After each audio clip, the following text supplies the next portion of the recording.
무능한 아버지의 귀환. 당신 같은 무능한 사람은 이 집에 필요 없어요. 아내의 그 말이 제 가슴에 비수처럼 꽂힌 지 15년이 지났습니다.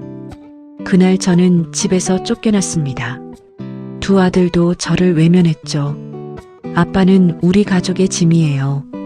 큰아들 민수의 차가운 목소리가 아직도 귓가에 맴돕니다.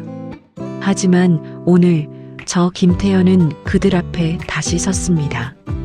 이번엔 빈손이 아닙니다. 2008년 겨울, 저는 47세였습니다. 20년 넘게 다니던 중견 제조업체에서 구조조정으로 잘렸습니다. IMF 때도 버텼는데 이번엔 제 차례였습니다.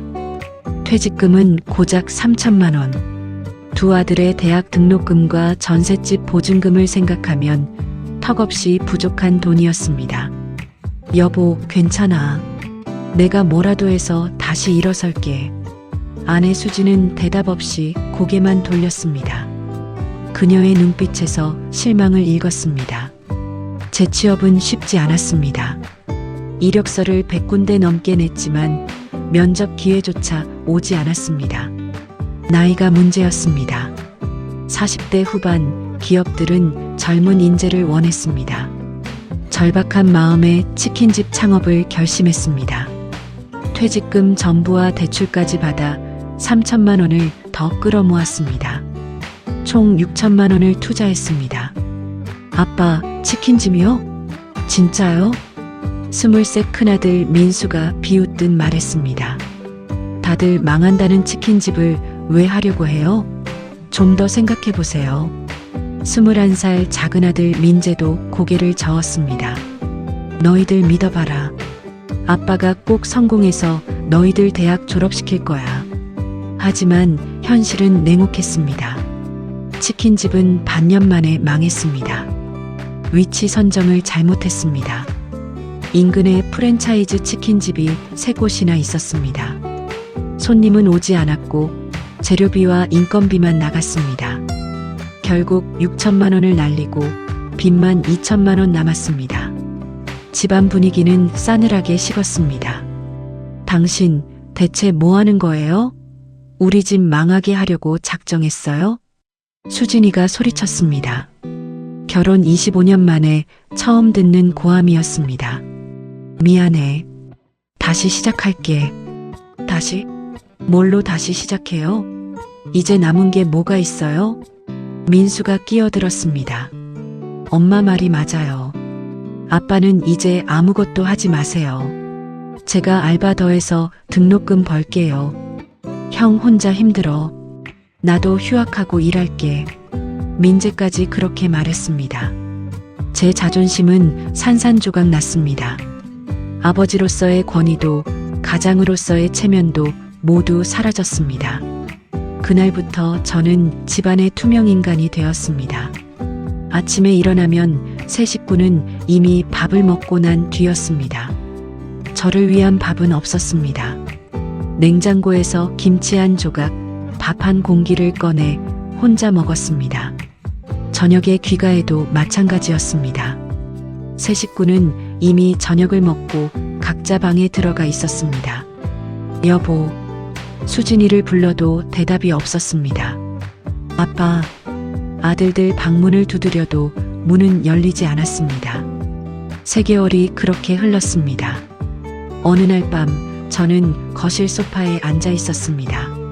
새 식구가 식탁에 둘러앉아 조용히 이야기하고 있었습니다. 엄마, 아빠한테 말씀드려요. 민수가 말했습니다. 수진이가 저를 쳐다봤습니다. 얼음장 같은 눈빛이었습니다. 태연 씨, 이제 이 집에서 나가주세요. 귀를 의심했습니다. 뭐라고? 나가라고요. 당신은 이제 이 가족에게 필요 없는 사람이에요. 빚만 만들고 애들 앞날만 망치고 있어요. 여보, 그게 무슨 말이야? 무슨 말은요? 당신 때문에 민수는 알바를 3개나 하고 있어요. 민재는 휴학하려고 해요. 이게 아버지가 할 짓이에요? 그래서 내가 더 노력하려고. 노력? 당신이 뭘 했는데요? 3개월 동안 집에서 빈둥거리기만 했잖아요. 민수가 벌떡 일어났습니다. 아빠, 솔직히 말씀드릴게요. 아빠는 무능해요. 회사에서 잘렸고 사업도 망했어요. 이제 아무것도 할 수 있는 게 없어요. 가슴에 칼이 꽂히는 것 같았습니다.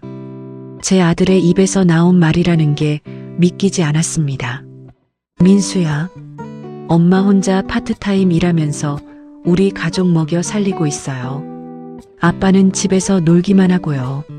차라리 아빠 없이 사는 게 나아요. 민재도 고개를 끄덕였습니다. 형 말이 맞아요. 저희는 이제 아빠 없이도 살 수 있어요. 세상이 무너지는 기분이었습니다. 미안하다. 아빠가 잘못했어. 미안하다고 해결돼요? 당신 내일까지 집 나가요. 짐 싸세요. 수진이의 목소리는 단호했습니다. 여보, 제발 한 번만 더 기회를. 기회는 없어요. 이미 끝났어요. 우리 결혼도 당신이 아버지로서 할 수 있는 것도 다 끝났어요. 그날 밤 저는 한숨도 자지 못했습니다. 다음 날 아침 저는 작은 캐리어 하나에 옷가지를 챙겼습니다. 다른 건 아무것도 가져가지 않았습니다. 현관문을 나서기 전 뒤돌아봤습니다. 새 식구는 저를 보지도 않았습니다. 마치 투명 인간처럼. 다녀오겠습니다. 대답은 없었습니다. 그렇게 저는 집에서 쫓겨났습니다. 이부 방황과 각성. 친구 정호의 고시원에서 신세를 졌습니다. 태연아, 힘내라. 인생 뭐 있냐? 다시 시작하면 돼. 정호는 저를 위로했지만 저는 이미 폐인이 되어 있었습니다. 한 달 동안 방에만 틀어박혀 있었습니다. 밥도 제대로 먹지 않았습니다. 세수도 하지 않았습니다. 수염은 덥수룩하게 자랐습니다. 내가 왜 사는 거지? 아무도 날 원하지 않는데. 죽고 싶었습니다. 정말로. 어느 날 밤 한강 다리 위에 섰습니다. 난간에 손을 올렸습니다. 발을 올리려는 순간이었습니다. 아저씨, 뭐 하세요? 누군가 제 팔을 붙잡았습니다. 20대 초반으로 보이는 젊은 남자였습니다. 놔주세요. 안 돼요. 제정신이세요? 제발, 그냥 보내주세요. 저는 살 가치가 없는 인간이에요. 무슨 소리예요? 살 가치 없는 사람은 없어요. 젊은이가 저를 난간에서 끌어내렸습니다. 아저씨, 저랑 커피 한잔 해요. 네. 그는 저를 근처 편의점으로 데려갔습니다. 따뜻한 커피 캔을 건넸습니다. 저는 박준서라고 해요. 대학생이에요. 김태연입니다. 태연 아저씨, 무슨 일 있으세요? 말씀해 보세요. 저는 그동안의 일들을 털어놓았습니다. 회사에서 잘린 것, 치킨집 망한 것, 가족에게 쫓겨난 것, 모든 것을. 준서는 조용히 들어주었습니다. 아저씨, 저희 아버지도 비슷한 일을 겪으셨어요. 네. IMF 때 회사 부도나고 집도 날리고 그때 아버지도 죽으려고 하셨대요. 근데 할머니가 말렸대요. 죽으면 끝이다. 살아야 다시 시작할 수 있다고. 그래서요? 아버지는 포기하지 않으셨어요. 50세에 경비일부터 시작하셨어요. 그리고 10년 동안 돈을 모으셨어요. 지금은 작은 건물주예요. 제 눈이 커졌습니다. 50세의 경비를. 그래서 건물주가 되셨다고요? 네. 아버지가 맨날 하시는 말씀이 있어요. 인생은 60부터가 진짜다. 그 전까지는 연습이다라고요. 그 말이 제 가슴을 울렸습니다. 인생은 60부터가 진짜다. 아저씨, 아직 47세잖아요. 13년이나 남았어요. 다시 시작할 수 있어요. 준서의 말이 제 안에 불씨를 지폈습니다. 고맙습니다, 준서 씨. 이거 받으세요. 준서는 명함을 건넸습니다. 저희 아버지 회사예요. 인력 파견 회사거든요. 여기 전화하면 일 구할 수 있을 거예요. 그날 밤 저는 결심했습니다. 다시 시작하자. 포기하지 말자. 3부 제기. 다음 날 아침 준서 아버지 회사에 전화했습니다. 네, 김태연이라고 합니다. 일 좀 소개해 주실 수 있을까요? 어떤 일이든 괜찮습니다. 육체 노동도 좋습니다. 일주일 후 건설 현장 일용직으로 일하기 시작했습니다. 새벽 5시 기상 6시 현장 출근. 밤 7시까지 일했습니다. 몸은 힘들었지만 마음은 한결 가벼워졌습니다. 일을 하니 살아있다는 느낌이 들었습니다. 일당은 12만 원. 한 달 25일 일하면 300만 원 정도 벌었습니다. 고시원 월세 30만 원, 식비 50만 원, 교통비 20만 원을 빼면 200만 원이 남았습니다. 저축을 시작했습니다. 한 푼도 허투루 쓰지 않았습니다. 6개월 후 통장에 1200만 원이 모였습니다. 그 즈음 현장 소장님이 저를 불렀습니다. 태연 씨, 요즘 태도 보니까 참 성실하네. 내가 알기로 대졸이라며? 네, 공대 나왔습니다. 그럼 기술 쪽으로 배워보는 게 어때? 일용직보다는 기술직이 낫지. 기술직이요? 응. 건설기계 자격증 따봐. 지게차, 굴착기, 타워크레인 같은 거. 자격증만 따면 일당이 2배는 되거든. 그날부터 저는 퇴근 후 학원에 다녔습니다. 밤 9시까지 학원에서 공부하고 11시에 고시원으로 돌아왔습니다. 잠은 45시간만 잤습니다. 3개월 후 지게차 자격증을 땄습니다. 6개월 후 굴착기 자격증도 땄습니다. 일당이 25만 원으로 올랐습니다. 한 달에 600만 원 이상 벌게 되었습니다. 2년이 흘렀습니다. 통장에 1억 2천만 원이 모였습니다. 그때 정우가 제안했습니다. 태연아, 중고 건설기계 사업 같이 해볼래? 내가 자금 좀 있거든. 내가 기술 알고 나는 영업하고.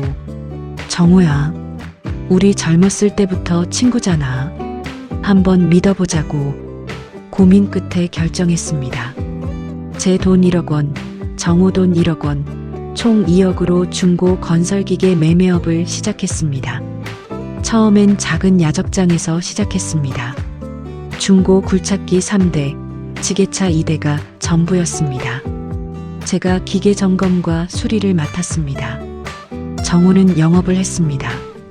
첫 달 매출은 3천만 원, 순이익은 500만 원이었습니다. 태연아, 이거 되겠는데? 정우야, 우리 제대로 해보자. 우리는 밤낮 없이 일했습니다. 저는 새벽 5시에 출근해서 밤 11시에 퇴근했습니다. 주말도 없었습니다. 하지만 행복했습니다. 제 사업이었으니까요. 6개월 후 매출이 월 1억 원을 넘었습니다. 1년 후 직원 5명을 고용했습니다. 2년 후 야적장을 2배로 확장했습니다. 중고 건설기계가 30대로 늘었습니다. 3년 후 매출이 월 5억 원을 넘었습니다. 그리고 5년이 흘렀습니다. 2018년 제 나이 52세. 우리 회사는 경기도에서 손꼽히는 중고 건설기계 전문업체가 되었습니다. 연매출 80억 원, 순이익 20억 원. 저는 작은 빌라를 샀습니다. 전셋집을 벗어나 제 집을 갖게 되었습니다. 하지만 가장 자랑스러운 건 따로 있었습니다. 직원들을 가족처럼 대했습니다. 명절마다 보너스를 두둑하게 줬습니다. 직원 자녀 학자금도 지원했습니다. 사장님, 정말 감사합니다. 사장님 같은 분은 처음 봤어요. 직원 김대리가 눈시울을 붉혔습니다. 우리 모두 가족이야. 가족은 서로 돕는 거지. 제가 가족에게 해주지 못했던 것들을 직원들에게 해주고 싶었습니다. 어느 날 정우가 말했습니다. 태연아, 가족들한테 연락 안 해봐? 아니, 벌써 10년이 지났어. 이제 너도 성공했고, 정호야, 난 그들에게 버림받았어. 이제 가족이 아니야. 그래도 됐어. 나는 이제 혼자가 편해. 하지만 거짓말이었습니다. 밤마다 가족 생각을 했습니다. 민수와 민재는 잘 지내고 있을까? 수진이는 건강할까? 궁금했지만 연락할 용기가 없었습니다. 내가 무슨 자격으로? 사부 제외. 2023년 봄, 제 나이 57세. 회사는 더욱 성장했습니다. 연매출 150억 원. 저는 강남에 작은 사무실 빌딩을 하나 샀습니다. 어느 날 건설 현장에 기계 납품을 갔습니다. 현장 사무실에서 계약서를 작성하고 있는데 익숙한 목소리가 들렸습니다. 김대리, 자재 발주 확인서 좀 가져와 봐. 가슴이 철렁했습니다. 돌아보니 큰아들 민수가 서 있었습니다. 민수는 저를 알아보지 못했습니다. 15년 만이었으니까요. 저는 많이 늙었고 체격도 달라졌습니다. 저, 혹시 실례지만 성함이? 제가 물었습니다. 아, 저요? 김민수입니다. 현장 소장이에요. 역시 민수였습니다. 건설기계 사업 하신다고요? 회사 이름이 뭐죠? 태양건설기계입니다. 태양건설기계. 요즘 소문 많이 들었어요. 기계도 좋고 서비스도 좋다고. 민수는 환하게 웃었습니다. 저도 그렇게 들었습니다. 감사합니다. 사장님 성함은요? 김태현입니다. 민수의 표정이 순간 굳었습니다. 김태현? 네.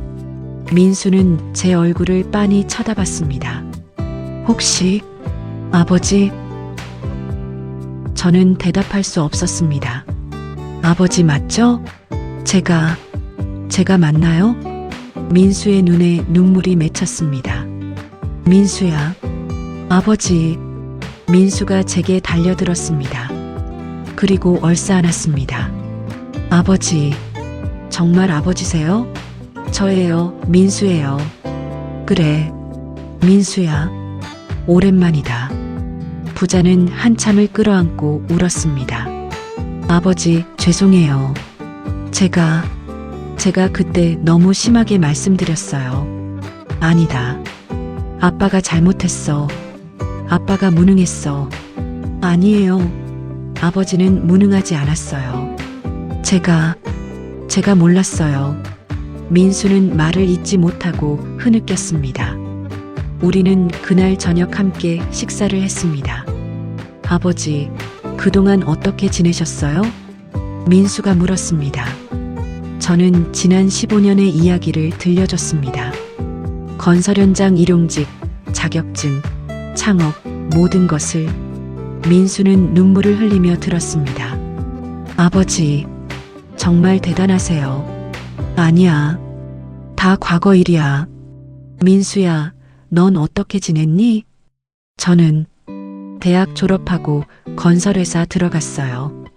열심히 일해서 지금 현장 소장까지 올라왔고요. 그래, 잘했다. 아빠가 자랑스럽다. 민재는요? 민재는 회계사가 됐어요. 지금 큰 회계법인에서 일하고 있어요. 회계사? 그래. 민재가? 네. 민재도 열심히 공부했어요. 그래. 다행이다. 그런데 아버지, 엄마는? 민수가 말을 멈췄습니다. 어머니는 어떻게 지내시니? 엄마는 5년 전에 재혼하셨어요. 가슴이 철렁 내려앉았습니다. 재혼? 네. 아버지 떠나시고 7년쯤 지났을 때 좋은 분 만나셨어요. 지금은 부산에 사세요. 그래. 다행이구나. 어머니가 행복하시면 됐지. 하지만 마음 한구석이 아렸습니다. 아버지, 민재한테도 말씀드려도 될까요? 민재가 알면 정말 기뻐할 거예요. 그래도 될까? 당연하죠. 민재는 요즘도 아버지 생각 많이 해요. 가끔 아빠 어디서 뭐 하고 계실까 그러거든요. 정말? 네. 사실 저희 둘 다 그때 일을 정말 후회하고 있어요. 아버지한테 너무 심하게 했다고. 됐다. 다 지나간 일이야. 아버지. 그날 저녁 민수는 민재에게 연락했습니다. 사흘 후 서울의 한 식당에서 세 부자가 만났습니다. 아버지. 민재가 달려와 저를 끌어안았습니다. 아버지, 보고 싶었어요. 정말 보고 싶었어요. 민재야, 많이 컸구나. 아버지 죄송해요. 제가 그때 너무 철없었어요. 용서해 주세요. 무슨 말이냐? 아빠가 잘못했지. 세 부자는 밤늦게까지 이야기를 나눴습니다. 그동안 못했던 이야기, 하고 싶었던 이야기, 모든 것을. 그로부터 6개월이 지났습니다. 저는 민수, 민재와 자주 만났습니다. 일주일에 한 번씩 저녁 식사를 함께 했습니다. 잃어버렸던 시간을 되찾는 것처럼 우리는 점점 가까워졌습니다. 어느 날 민재가 말했습니다. 아버지, 이번 주말에 저희 집에 오시면 안 돼요? 너희 집? 네. 제가 결혼했거든요. 아내랑 아이가 있어요. 뭐? 내가 결혼을 했다고? 네. 3년 전에요. 아들이 둘이에요. 그래. 아빠가 할아버지가 됐구나. 눈물이 핑 돌았습니다. 주말 민재의 집을 방문했습니다. 할아버지. 5살, 3살 두 손자가 저를 반겼습니다. 어머 아버님. 안녕하세요. 며느리가 정중하게 인사했습니다. 고맙습니다. 이렇게 맞아주셔서. 그날 저는 손자들과 놀아주었습니다. 공놀이도 하고 그림책도 읽어주고 행복했습니다. 정말 행복했습니다. 아버지, 저도 곧 결혼해요. 민수가 말했습니다. 정말? 네. 다음 달에 청첩장 드릴게요.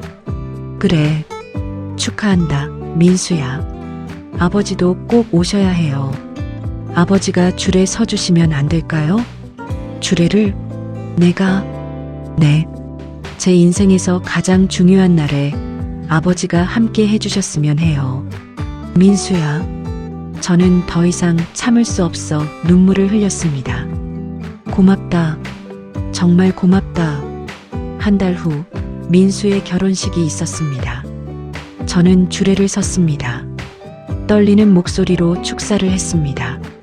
오늘 이 자리에 서게 된 것, 아버지로서 정말 영광입니다. 민수야, 아빠는 너에게 좋은 아버지가 되지 못했어. 하지만 너는 훌륭한 남편이 되고 좋은 아버지가 될 거라 믿는다. 하객들이 눈물을 흘렸습니다. 식이 끝난 후 민수가 제 손을 잡았습니다. 아버지, 제 인생 최고의 날이에요. 아버지와 함께여서요. 아빠도 그렇다, 아들아. 그로부터 1년이 더 흘렀습니다. 2024년 가을, 제 나이 58세. 회사는 더욱 번창했습니다. 이제 저는 업계에서 알아주는 사업가가 되었습니다. 하지만 제 마음 한구석에는 여전히 빈 곳이 있었습니다. 수진이었습니다. 민재가 조심스럽게 물었습니다. 아버지, 엄마 만나보실 생각 없으세요? 엄마는 재혼하셨잖니. 그래도 아버지 소식 들으시면 좋아하실 것 같은데요. 엄마도 그때 일 많이 후회하세요. 정말? 네. 명절 때 만나면 가끔 아버지 얘기하세요. 내 아버지는 잘 지내시니 그러시고. 그랬구나. 엄마한테 전화 한번 해보시는 게 어때요? 고민 끝에 저는 수진에게 전화를 걸었습니다. 15년 만에 듣는 목소리였습니다. 여보세요? 수진 씨, 나예요. 태연이.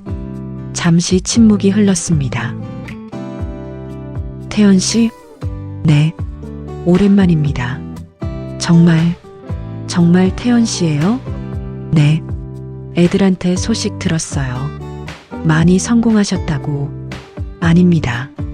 그저 열심히 살았을 뿐이에요. 미안해요. 갑자기 수진이 사과했습니다. 그때 제가 너무 심했어요. 당신을 집에서 내쫓고, 아닙니다. 제가 무능했으니까요. 아니에요. 당신은 무능하지 않았어요. 제가 당신을 믿어주지 못했어요. 힘들 때 옆에서 지켜주지 못했어요. 수진이 울먹였습니다. 수진 씨, 당신이 떠나고 나서 정말 많이 후회했어요. 밤마다 울었어요. 내가 왜 그랬을까? 왜 좀 더 기다려주지 못했을까? 이제 다 지난 일입니다. 태연 씨, 한번 만날 수 있을까요? 제대로 사과하고 싶어요. 좋습니다. 일주일 후 서울의 한 카페에서 만났습니다. 15년 만에 본 수진은 많이 늙어 있었습니다. 흰머리도 많이 보였습니다. 태연 씨, 오랜만입니다. 수진 씨, 많이 변하셨네요. 건강해 보이세요. 수진 씨도 건강해 보입니다. 우리는 어색하게 마주 앉았습니다. 태연 씨, 정말 미안해요. 진심으로 사과드려요. 수진이 깊이 고개를 숙였습니다. 제가 당신을 짐처럼 여겼어요. 애들까지 그렇게 만들었고요. 정말 잘못했어요. 됐습니다. 이제 다 과거 일이에요. 아니에요. 제가 꼭 사과해야 직성이 풀려요. 당신은 무능한 사람이 아니었어요. 오히려 저보다 훨씬 강한 사람이었어요. 그걸 너무 늦게 깨달았어요. 수진 씨, 당신이 떠나고 3년 뒤에 알았어요. 당신이 얼마나 우리 가족을 위해 애썼는지. 당신이 떠난 후 제가 가장으로 살아보니까 알겠더라고요. 가장이 얼마나 외롭고 힘든 자리인지. 수진의 눈에서 눈물이 흘렀습니다. 애들 대학 보내고 집세 내고 생활비 벌고 정말 힘들었어요. 그때 당신이 얼마나 힘들었을지. 그런데 저는 당신을 위로는커녕 짐이라고 했어요. 수진 씨, 그만하세요. 이미 용서했습니다. 정말요? 정말 용서해 주실 수 있어요? 네, 진심입니다. 고마워요, 태연 씨. 정말 고마워요. 우리는 오랜 시간 이야기를 나눴습니다. 그동안의 삶, 후회, 깨달음, 모든 것을. 헤어지기 전 수진이 말했습니다. 태연 씨, 비록 우리는 이제 남이지만 애들을 위해서라도 가끔 만나면 안 될까요? 명절 때라도요. 좋습니다. 그러죠. 고마워요. 2025년 설날, 민수의 집에서 온 가족이 모였습니다. 저, 민수 부부와 아이들, 민재 부부와 아이들, 그리고 수진과 재혼한 남편까지. 어색할 수도 있었지만 모두 편안하게 어울렸습니다. 할아버지, 세배 받으세요. 손자들이 절을 했습니다. 그래, 잘했다. 올해도 건강하게 잘 자라거라. 세뱃돈을 주며 손자들 머리를 쓰다듬었습니다. 민수가 말했습니다. 아버지, 올해 정말 고마웠어요. 저희 집 전세금 보증 서주시고. 아니다. 당연한 거야. 아빠가 해야 할 일이었어. 그래도 민재, 너도 사무실 얻을 때 도와줘서 고마웠어. 아빠, 아들 돕는 게 무슨 고마울 일이냐. 수진이 조용히 말했습니다. 태연 씨, 정말 훌륭한 아버지가 되셨네요. 아닙니다. 이제야 제대로 된 아버지 노릇하는 것뿐입니다. 늦었지만 축하드려요.